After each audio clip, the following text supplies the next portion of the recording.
All right, there's those folks. Let's get Facebook in here and get the spinning wheels going. Spinning wheels, still 1 and 2. All right, welcome in. It is Wednesday morning. We're already a week in to August, and it's time for an episode of Broncos for Breakfast. I am Nick Kendall and joined by Scott Kennedy. Scott, happy belated birthday to your boy Sean. How old did he turn yesterday? 15. 15.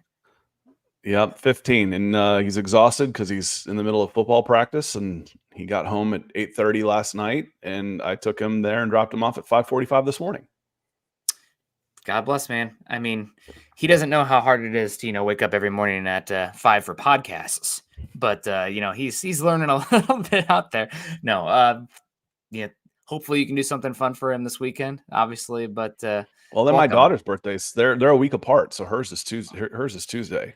Well, she gets the next weekend. I used to joke, I'm like, evidently I'm home a lot around Thanksgiving or so. I think August is most people are born on August in the world. It's the highest birth month. So I'll make no turkey stuffing jokes here, but that's a happy holidays, everyone. As we really kick it off here, we're going to talk a little bit of Broncos depth chart. Obviously, you guys drive the conversation as much as anything.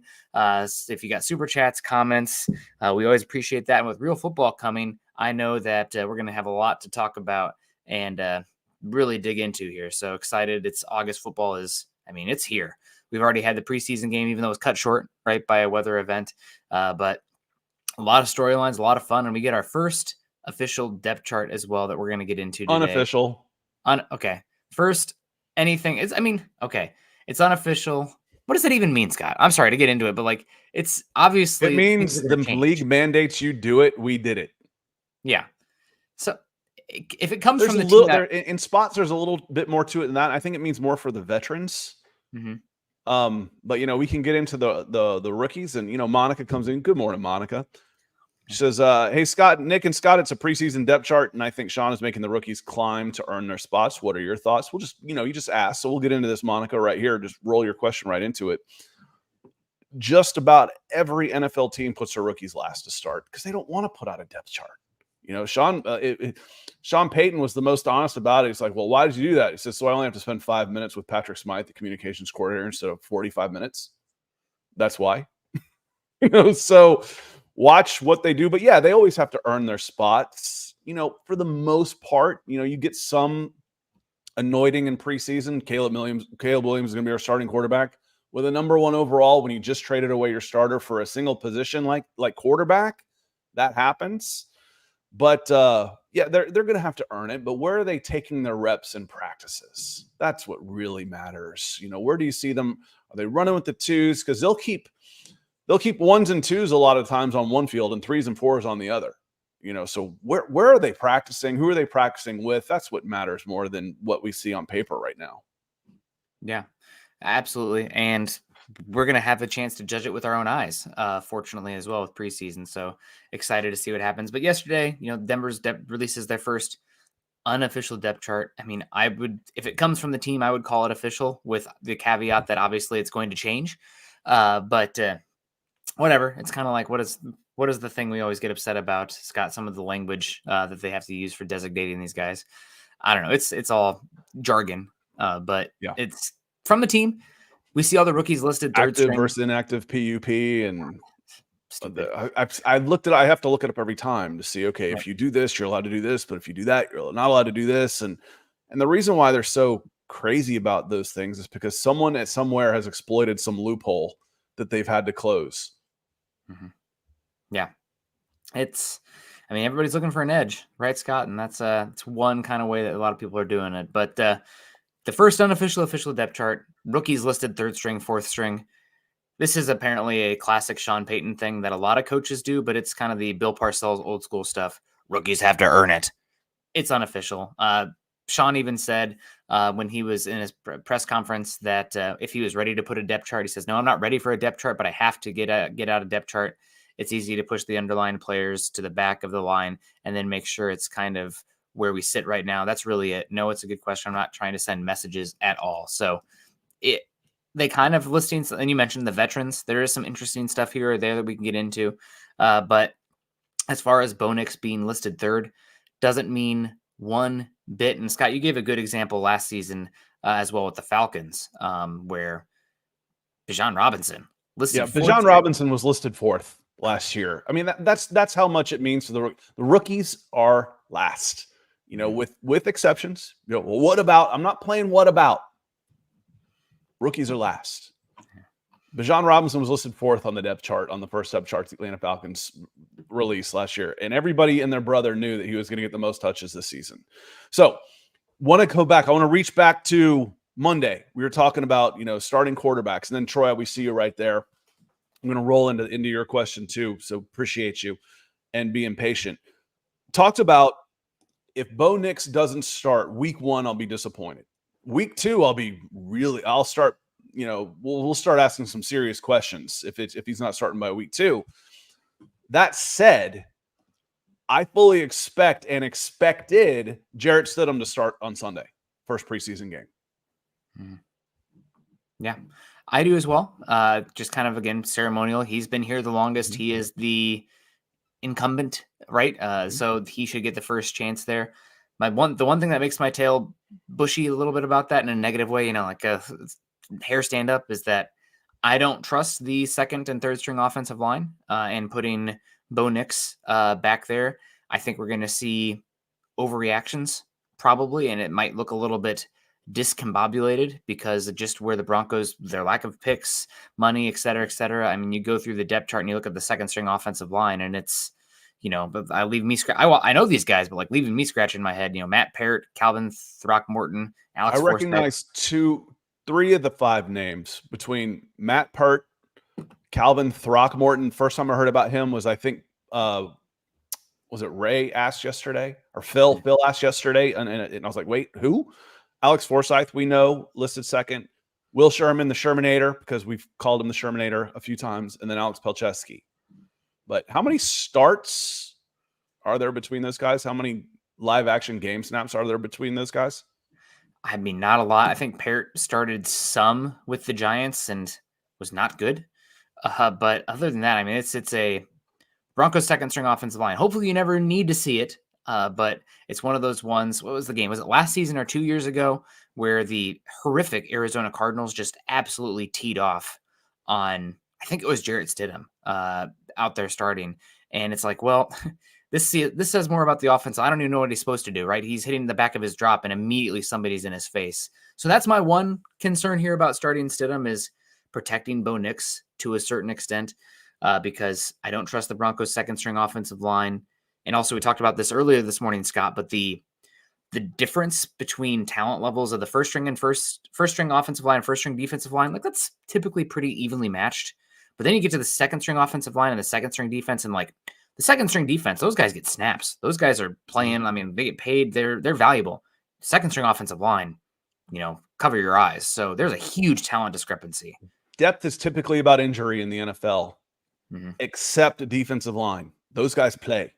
Yep. And there was a conversation about how much this defensive line has improved. And it's like, well, and Chad was on the Mile High Huddle on Monday or Sunday or Monday talking about, we didn't expect him to be this bad because, you know, DJ Jones is good. You put a bunch of money into Zach Allen, how it started. I'm like, yeah, but you started the season with Jonathan Harris. If Jonathan Harris is starting, he's not a starting caliber player. I'm not sure he's a backup level player, to be honest with you. And that means 4 of my 6 defensive linemen that I'm going to be rotating in aren't NFL caliber players if I've got Jonathan Harris starting. So, you know, no offense. I know I hate dogging on him, but that's, and look, we can kind of roll that into Troy's question right here about what are you looking for? What are you looking for when you're watching these things? And, you know, it was 2 years ago. Who'd they play against? One of the bully teams, and it was Jonathan Harris out there, and was it McTelvin Ajim? We're just on skates. Yeah. And Nathaniel Hackett. So I was like, oh my God, I don't want to see these guys play at all ever again. And then Jonathan Harris, a year later, is your starter. I'm like, oh no. Because Troy asks, and appreciate you, Troy. Thank you for coming in and breaking the ice with a super chat. Says, hey guys, what do you look for when watching preseason games that is different than regular season? How do you assess position battles? It's a good question. You're looking for one-on-ones as much as you can. So guys winning their individual one-on-one matchups, because you're going to get a lot more vanilla schemes and play calls. You're not going to show too much, especially on the coverage and exotic pass rush. I mean, that's one reason that it was pretty shocking a couple of years ago to see the it was last year, I guess, the Cardinals blitz as much as they did, because you don't typically see that level of aggression in preseason. It's more just about the fundamentals a lot of times. That obviously can change team to team.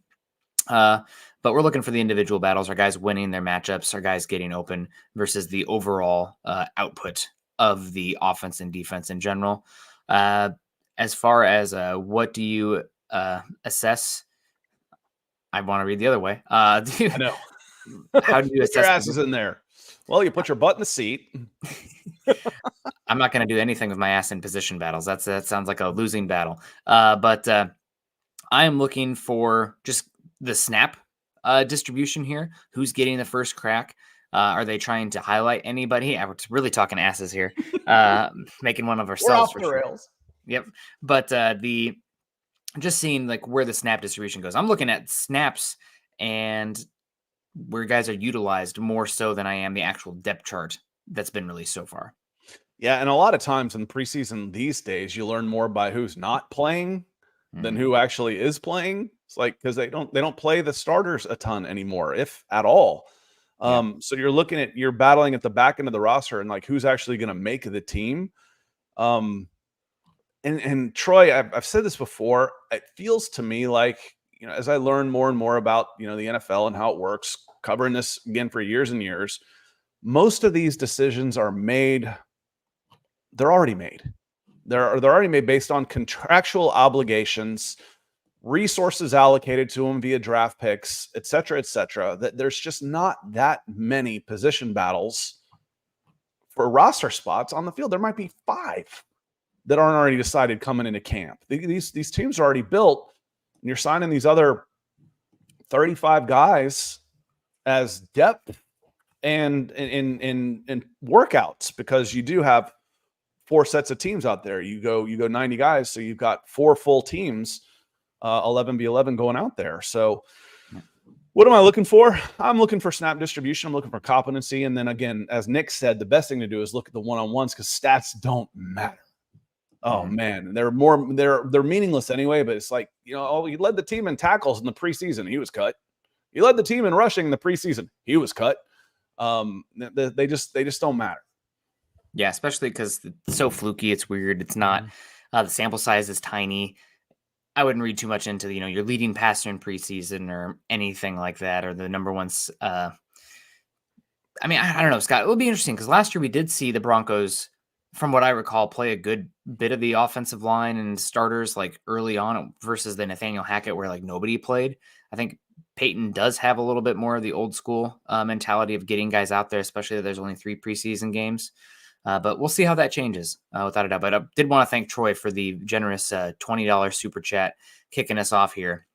Hope you're doing well, Troy, and really do appreciate you coming in. Also appreciate Brandon Williams coming in with the support. Cute pic of you and the kid there, Brandon. Hope you're doing well. Hope fatherhood's treating you well. And hey, man, August is going by fast, right? So it'll be school again soon. So enjoy those moments. Says good morning, guys. Can't wait for Sunday. Hope Knicks get some time with the ones. I don't really care as much, Scott, about the ones as far as the playmakers go, the skill guys. I hope he gets some reps behind the first team offensive line. But again, I don't want to beat a dead horse. Nick's concerned about the backup depth of the offensive line. Okay, I said it, duh. But we'll see. I'd like to see him behind that first team offensive line. Yeah, me too. Again, how much do the starters end up playing? The ones are gonna. How much do you plan on seeing Cortland Sutton? This preseason, 5 snaps, 10 snaps. You're not going to see a ton of those guys. How much do you plan on seeing Greg Dulcich in the preseason? I don't know if I'm going to see him at all. Right? I think he's a ghost. Right? He's a mythological beast at this point. They talk about him in training camp or whatever every year, and then unfortunately has a hamstring issue. So he's very much one. I won't be bamboozled by a KJ Hamler-esque player again. Yeah, the Sorry, call them Kings of Spring. You know, that's what August is. So Brandon, thank you for the stars. Appreciate you coming in. And Jeremy has a good question, because this is what I said earlier, Jeremy, when we were doing the Mile Huddle and I was behind the scenes. Who has a better chance of starting week 2, Stidham or Justin Fields? Because I think I don't remember who it was, but someone made a joke, says, you know, watch Russell Wilson and who else was cut released recently, them being number 1 and number 2 in MVP voting. I'm like, you got a better chance of Russell Wilson not playing week 17 than being MVP. What are the odds of him finishing the season as the starter? And we'll see. You know, we'll see. I'm fascinated with the Steelers. Now they're talking about Brandon Ayuk. I am fascinated to watch the Steelers this year. Between all the ties between Nick and I doing Broncos and Falcons shows, and all the ties with the Steelers, and we like Mike Tomlin and how he plays the game anyway. That I'm fascinated, but I don't want to see Jarrett Stidham behind center on week 2. I don't really want to see him on week 1. That would just see. I want to. We all want to see Bo Nix. No offense, Jarrett Stidham, but we all want to see Bo Nix. That's not a hot take. We want to see him, get him out there and grow. Get him out there and grow. What are you afraid of? What are you afraid of if? Usually, like I said, you don't want him to play if you're afraid you're going to get him shell-shocked, because you're usually drafted as a first-round quarterback on a crap team, and your offensive line's a shambles. Mm-hmm. This is a lot of resources put into this offensive line, Nick. Yeah, the starters, at least. Not really highly drafted, developed guys. You haven't had a plethora of picks to do that. But the first-team offensive line, I mean, I'd have to go through, but they have to be the most expensive offensive line starters in the NFL, if definitely not top 5. So the depth, we'll see. But yeah, I hope you get him out there. Troy asks also, Nick, how's the little guy doing these days? We're just getting over COVID. So I think he slept a little better last night. Thank God. I only had to wake up a few times. We got Eric Flynn coming in with the support. Good to see you, Eric. Appreciate you coming in. Hope you're doing well. Happy Wednesday to you. Jerron asks about hopefully we can get Justin Simmons back since Caden Stearns is gone. I think the Simmons boat has sailed. He's visiting the Saints today with the news there, so we'll see what happens. But I don't see Simmons coming back. He's a Bronco, though. I mean, he'll, I don't know if they'll retire his jersey number, put him in the Ring of Fame, even though he was pretty phenomenal. Just not enough team success potentially during that time period. But heck of a player, and still really support him. Michael comes in and says, good morning, Nick and Scott on Broncos for breakfast. Go Broncos. Go, Michael. Appreciate you. Happy, did you say 20-year anniversary, 30-year anniversary? Yeah. 20 was it this week, 20th year with Walmart? That's awesome, man. Congrats. Testament to your. Sounds like they've been taking care of you, and I know you as loyal as you are to us. I know you're a loyal employee too. Yeah. Absolutely. Thank you so much, Michael. Appreciate you. David Youngkin's in the house. Great to see you. Roy Osborne, Greg Smith, Pearl Heater. Great to see you as well. All these people coming in. And Mile High Salute says, my understanding is Russell Wilson struggling to get the offense to the playbook down again this year. We'll see what happens with Wilson. I do think it was kind of funny that early on it was, oh yeah, Wilson, no doubt. We were just coming in Fields. Maybe Fields will return kicks, stupid talk like that just for silliness. But now there seems to be some talk, and I'm not connected part enough of that was Russell Wilson was out for the first few practices with a tweaked hammy too. Yeah. Or whatever it was, but he sat out the first 2, and Justin is a talented dude. I'm curious if the call is coming from inside the house. That's the one where things could get interesting, and from what I have heard, Justin's a little bit more of a dude as far as relatability in the locker room, where Wilson's kind of just like, not a bad guy by any means, but it's just sometimes it's like, that interaction felt weird. Broncos country kind of knows that too. So that's we'll see what happens there. Maybe there'll be some malcontent out there, but we'll follow it. Monica says, Scott, I'm going to hand this one off to you, Nick, from Monica. So, and then I'll weigh into Nick and Scott going into the regular season. How do you see the running back room going? Like, do you see Samaje Perine as the number 2 guy? Yeah, I mean, he's got a chance. Obviously, he's older and you can save some money from him, but he's your number 2 returning receiver on this team right now. And he's an absolute guy in pass protection back there, which you have to have trusting your running back in blocking schemes nowadays. If it's any close at all, Jaleel McLaughlin's got a little bit more explosiveness and playmaking ability. It sounds like Estime's been a good pass catcher in camp as well and listed back of the depth chart. Does that matter? We'll follow the snap distribution. But I do think that we might be underselling to at least some extent how important P. Ryan is in terms of third down pass protection when you have a rookie quarterback like Bo Nix. You don't keep 5 running backs, though, right? And you got 6 on the depth chart right now. I think Javonte is a clear number 1 for me. Samaje, you wanted to save money on him, you probably would have done it already. He's not that expensive.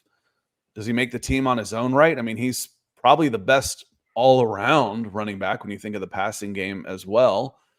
Then you talk, Jaleel McLaughlin, Tyler Beatty. I think Bailey's probably on the outside looking in. Beatty's on the outside looking in. Blake Watson and Audric Estime. I feel like Estime is safe with the draft status. So is it Blake Watson or Jaleel McLaughlin? And you're hoping that you're able to keep the one that you don't keep, you're able to re-sign him to the practice squad? That's probably the move. Unfortunately, Scott, we have 3 preseason games to go, and the running back is a position that very injury prone. They take some serious hits. So it might just sort itself out right in the end, knock on wood, but we'll see. Like, I'll be kind of like that with the injuries until the dust settles, and we'll go from there. But it might solve itself in the end. But P. Ryan, I mean, again, it's not sexy by any means, but a running back being able to take a free rusher and being trusted in the blocking scheme is a must in today's NFL with how much teams are isolating pass rushers. So P. Ryan's the best there of any of the Broncos running back. Maybe that is enough to keep him in, but he's definitely in a battle right now to keep a spot. Mm-hmm. Yeah, so it'd be one of those 3, right? And then if P. Ryan gets released, if they move on from him, he definitely wouldn't be back on the practice squad. He'd get picked up by somebody else. Yeah, and one thing I will say also when we're factoring into the roster math is that this is a Broncos team that's going to be keeping a fullback, right? So that's also kind of Michael Burton, special teams guy. That does factor into the backs as well. So you go ahead. The Broncos have a really cool streak with undrafted free agents, and someone asked yesterday, and I didn't see it get answered. So I want to ask you, is this the season they break the streak of not signing an undrafted free agent to the 53, or would it be Blake Watson? Because I don't know that there's a ton of other candidates this year. Are there?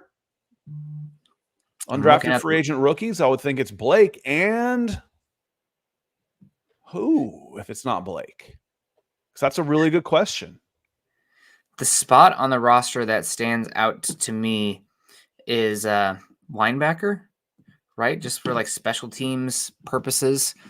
Maybe you see somebody step up there because, I mean, do you trust Spartan? Griffith's never been able to stay healthy. Stranad's kind of, been wayward kind of guy on the roster for a bit, second string. Maybe you'll see a linebacker get a chance there. Maybe even somebody they bring in later, but we'll see. But and it feels like it's Blake Watson or a streak buster, doesn't it? It does feel like that way on the roster, but that's going to change a lot once we start watching preseason, right? This is Income wasn't this year. He was previously. So if I'm assuming it's like you're only talking rookies, you don't get to count them multiple times. It's like, we signed this guy as an undrafted free agent. He's been here 10 years, so we've signed an undrafted free agent 10 years in a row. That's not what we're counting here. And JB3 Degree says, wasn't that streak broken a couple of years ago? Maybe it was. I just heard someone say it as fact and just kind of believed it. And I've seen it in the years that I've been doing this. My 4th season with the Broncos, 4th season with y'all. There's been someone every year. So again, the running back battle, because we talk about rotation a lot of times, I don't learn maybe 9, 10, 11, 12 names of the offensive linemen down the line because I know I'm not going to have to. Running backs, we'll see 3 or 4 running backs this year. Mm-hmm. Yeah, I will definitely see 3 or 4 running backs. A good shout by Jeremy. Omar Brown chance as well. Safety and linebacker, those special team spots, I feel like you have a chance there for the Broncos. I think back in rookie training camp, there was some talk about Level Bailey out there from Fresno State. They just brought back Alec Mock from Air Force. And so we're kind of, I think safety and linebacker is the other spot where you could see somebody in the undrafted free agent side still make the roster.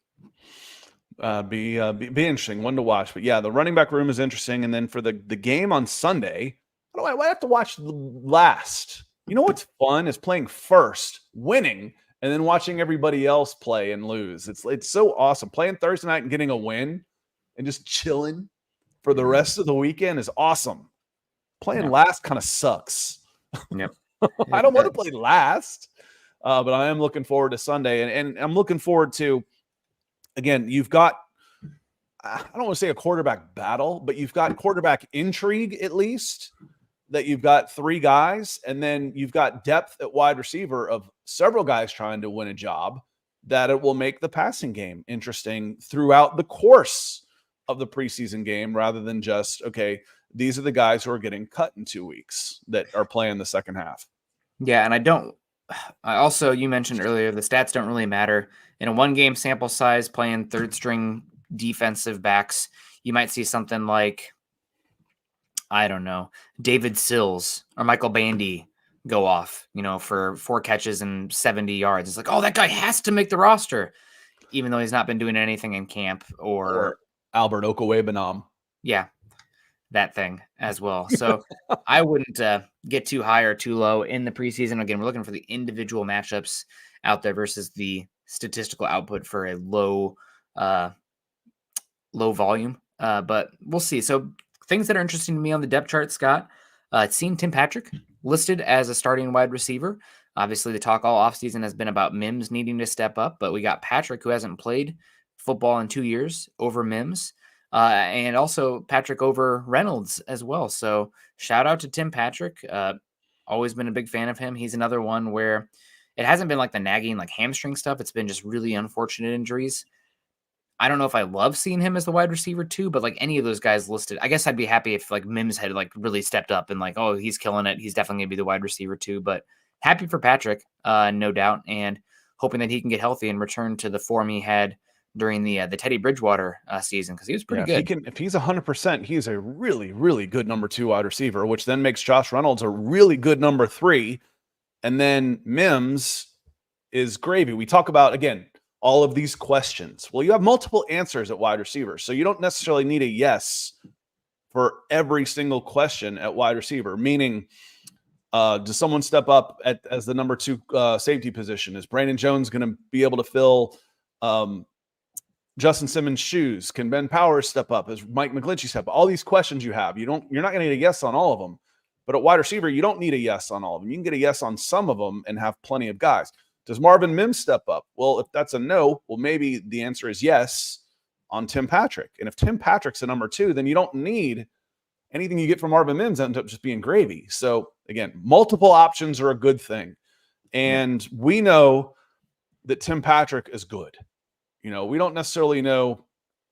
Like I've got Kroll in my head now. Who's the tight end? Is Lucas Kroll? Yeah. Okay. Then Crum is the other one I have in my head. I'm going to get those guys confused all the time too. We don't know what the ceiling is for Lucas Kroll. We don't know. He's been in the league 3 years. He's got like 40 yards. We don't know. We know Tim Patrick's a good player. We know he is. When he's 100%, he's a really good player. So I like having options. We have questions everywhere, but I like also knowing the answer is a high ceiling type of thing. You know what I mean? Like at running back, I'm like, okay, if Javonte doesn't step up, how good can this running back room really be? We don't know. We don't have somebody is coming back from an injury and being spectacular, or there's just so many unknowns there. We know Tim Patrick is good. Yep. The one thing, again, like pause with that, is how many years did it take Sutton coming off of, and every guy's different, but how many years did it take Sutton coming off injury to kind of regain his form? 2.5, and now you have Patrick, who hasn't played meaningful football in 2 off seasons now, and he's number 1 listed on the depth chart opposite Sutton. Again, it's not about the guy at all, because he seems like a super humble, hardworking, well-spoken like guy. I absolutely love Tim Patrick, but like, how could you not be skeptical of the room if he's listed as your number 2? Does it actually mean a lot? Maybe it does, maybe it doesn't. We'll see if Reynolds, Mims, and those guys also play into it, of course, as well. But I don't know. We'll see. That's one that kind of surprised me. I would have guessed it would have been Reynolds, just from what I've heard, how consistent he's been in camp. Now, ideally, he's your number 3 or 4 in a good room. Yeah, we But know he's a good number 3. We know it. yes. Those are good answers to have. Yep. Yeah. So, and yeah, Jeremy says, please stop thinking the depth chart means anything. I think it means something for the veterans. The veterans, I think it does a little bit too. I think it's significant that Wattenberg's ahead of Forsyth. I think that means something. And I was going to say, Sean Payton made a comment about that specifically, that it does mean something. And he even talked about it in the press conference about Wattenberg. He was asked. He was asked. But he doesn't offer anything up, but he was asked. And he says, we could have gone or with that one, but go ahead. Yeah, he said that's right. He's listed alone. Could have competition there. We could have put or. I look at that and we get the list together. It's due today. The word there is unofficial. So it is unofficial, but still, he made the choice to not have Wattenberg or Forsyth, where he did or at multiple other spots. So, I mean, you still made that choice, right? There's a reason that he didn't list it there and he did other spots. So I think there is a little bit of weight there. And to be fair, if you watch Dub Dally Deep Divers on Friday nights, Eric has been saying for weeks on end, probably longer than that, as fast as time flies when you get to be my age, that it is Wattenberg. It's not Forsyth. It's Wattenberg. Yep. Here we go. So good call, Eric. Yep. But I do think it doesn't mean anything with the rookies. I think you can read into it a little bit with the veterans. I am with you on that. And getting to it, the spots where the Broncos have listed or on the depth chart, not a lot of surprises across the board on the offensive line. I mean, we had Tim Patrick. We already talked about that. We have Troutman listed over Dulcich. Not shocking. They're both tight ends, but like Troutman's your Y. Dulcich is more of your F. If you want to get into that, different types of roles there for those body types and skill sets. But on the defense, again, how much does it matter? I don't know. We'll see. But I do think it was interesting, at least, that you had an or with Jonas Griffith or Cody Barton, as well as Damari Mathis or Riley Moss. And the one that really stands out, it's the Damari Mathis or Riley Moss from me, because everything I've heard, it's a Levi Wallace versus Moss battle, with Mathis struggling. So to see Wallace definitively second string with Moss or Mathis, that obviously can change. I think there's still very much a battle there with all those guys, but still interesting. Yeah, and I wonder if a little bit of that is, Wallace missed a day or two. I think he was battling a little bit of a hamstring tweak as well. Shouldn't be too much of a concern though. But we know again that one doesn't worry me. I don't worry too much about what shows up at corner, because if you can play, you're gonna play. You can end up playing 5 or 6 corners in the course of a game. You'll see time out there for sure. You'll get your chances. It's like, oh, I'm second team. If you're second team center, you might not see the field all year. Mm-hmm. If you're defensive back, defensive line, you're gonna play. A cornerback, you'll get time because you'll run packages where there's 6, 7 defensive backs on the field at one time. Yeah. The other spot where it's an or, and I think it's interesting, Scott, the punter, Riley Dixon or Trenton Gill. We'll see what happens there, but we do have a now punter we're battle. Getting into it. Now it's the good stuff. I mean, the punter or wow. Yeah, I mean, it's I'm teasing. It'll be interesting, but I mean, Dixon has a pretty big cap hit. Maybe that's an area where they save a little money, but we do have a punter battle still. And being an Iowa Hawkeye fan, I have nothing but to stand punting games. So hopefully we see good punting this season. Dixon was a little bit hit or miss last year, and we'll see what happens with that. But there's another or on there. Punters are people too, as Tim Durst says. And we got football players. Olio comes in and says, thanks to y'all for making the offseason bearable. Greetings from Germany. Guten Tag. Or on Twitch. Yeah, over there. I don't know how to say good night in Germany. Eine kleine, right? No, it's Nachtmusik. Whatever's going on there. In German. No German? Nothing. I can speak football with you. That's about it. And Tim says punters are people too. I think it's funny. Yes, they are. They're just I wouldn't let my son was a goalkeeper when he went out he left soccer to go play football. I wouldn't let him kick. I'm like, if they find out you can kick, that's all they're going to have you do. I wouldn't let him kick. I didn't mind him punting, actually. Punting's better than place kicking. Guten Nacht. There we go. See, I knew Nacht was in there. But appreciate you guys. We're going to start to wrap it on up here because, we talk from Boss Man, got to keep it, a little bit more consolidated. So if you guys have any questions or anything, make sure you get it in. But Scott, any any final thoughts as we start to wrap up the show? I mean, we talked about the cornerback battle.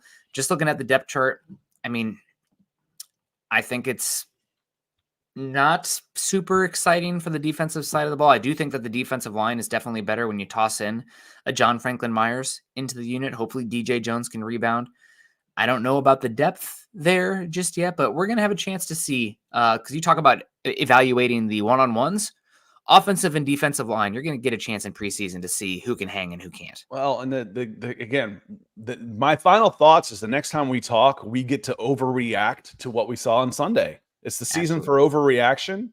NFL's not quite as bad as college because the first preseason games don't count. But the week one is just awful overreactions. And the Indianapolis Colts defensive line is pretty salty. It's pretty good. There's some guys on that. They go too deep over there. I won't expect to see Anthony Richardson. So do we see Joe Flacco? Who's number 3 coming in for them? I don't expect second year of a system, a lot of veterans out there. I don't know how many of their stars we're going to see. I wouldn't want to see Michael Pittman. I don't want to see Anthony Richardson. I know he needs the time, but if he's 100%, yeah, okay, maybe. But the man only finished one of the 4 games he played last year. I don't want him playing preseason. Yeah. So, but we are playing the Colts on Sunday, and when we talk again, we get to overreact to what we saw on Sunday. I'm excited about that. Yeah, it should be fun, and we're going to get a chance to see some of those guys and really start to find out about the second and third string with our own eyeballs. It's a good measuring stick to a certain extent, as much as preseason can be, because the Colts are a playoff cusp team. Are you? Yep. Because the Colts are right there. They're in 9-8. Should be a little bit better. They're looking 9-8, 10-7. They should be considered one of those teams battling for the back end of a playoffs. Well, they could win the division, actually, depending on what the Bengals do. I mean, they were in it last year till the very end. Wrong division there, though. Wrong division. Yep. Jags. It's the Jags, Bengals, Texans. Texans are probably the heavy favorite. Yeah. And then you also have the Titans, who are not going to be probably pretty Titans. good. Okay, but it was a 3-team race all the way down to the wire last year. Not Bengals. I got my cats mixed up, Bengal Tigers and Jaguars. But I think it's a decent measuring stick for depth to a certain extent, because what would we see? Remember, was it the Bills? Didn't the Broncos play the Bills? And we were like, maybe that was a team that bullied them so bad. And we were like, I don't want to see Jonathan Harris. We mentioned that earlier, right? Yeah. I was like, okay, I'm going to be scouting their waiver wire because they went 10 deep at defensive line.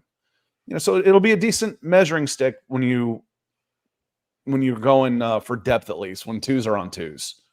Yeah, it'll be interesting to see what happens with those units. And real football, Wazarike coming back. I wouldn't expect to see him this week. The other ugly truth, and he's got some time. The ugly truth about Wazarike was he wasn't good when he played. No. So can you throw him right in there, and what can you expect? He's a big body. He's a big athletic body. I wish someone would have made him an offensive tackle when he was 16 years old, but he wasn't good. And now he's been away from the game for a year. So I think Wazarike's got a long way to go. Yeah. Luckily, you still have 3 years of contractual control with him. So there's no reason to rush him by any means. So we'll see what happens. But thank you guys so much for joining us today, hanging out, talking ball. The next time we see you, we'll have more actual football to overreact to. So that'll be fun. The waiting is over. We can actually go through and analyze some stuff that's not just, through the grapevine hearsay reaction to what other people are talking about. It's going to be original Scott and Nick thoughts. God, man, good luck to everyone else out there. Our partners have to deal with that. Enough. Michael Ronquillo, great show today. Nick and Scott on Broncos for Breakfast. Go Broncos. Thank you so much, Michael. Hope you're doing well again. Congrats on your work anniversary there. Hopefully don't work too hard today, right? It's still hot out there. It's summer. Hopefully nice air condition out there wherever you in Phoenix. But appreciate you coming in, hanging out with us, and appreciate everyone coming in. Troy Boer, Tim Durr with all the questions. See Jay Roper in here as well. Jeremy, all you guys, thank you so much. Even, obviously we highlight the super chat givers, but if you don't, that's okay too. We appreciate you hanging out. Scott's on Twitter at Scout Kennedy. I'm at Nick Kendall MHH. Also, make sure you're following us at Mile High Huddle. If you haven't done so yet, we're over on Facebook.com/Mile High Huddle. and facebook.com/Mile High Huddle Pod. And as that ticker says there underneath, please subscribe to our show over on YouTube, like the channel, and share in your social media platforms. We'll be live again on Monday, and reaction to the Broncos playing football. So that'll be fun.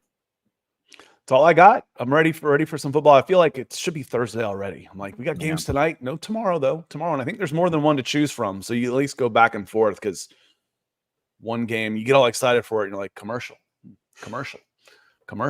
review, commercial. I'm losing my mind. All right, I'm gonna watch Arrow again. I mean, you know what always drives me nuts about these preseason games? I mean, I know there's not a lot of guys that the announcers, they do the best they can, right, with what they have. But like, I want to hear analysis of the game being broken down and the players. I don't really care about, the punter's third child being born with an interview with him on the sideline for 20 minutes. It's just like, save that for Good Morning Football or whatever the hell that is. Like, let's talk about the actual product on the field. But I'm a grumpy old man, Yeah, no, I'm with you. Until they make the team, we really don't care for sure anyway. Yep. That's human interest stories on the sideline. Keep it, between plays, not during the play, taking up most of the screen. That just drives me nuts. But okay, that's right. Yeah. Gosh, yeah, we do want to watch the game. I know that's crazy. Yeah, crazy. But appreciate everyone. Have a great rest of your day. Have a great rest of your week. Continue to choose kindness and compassion. Go Broncos.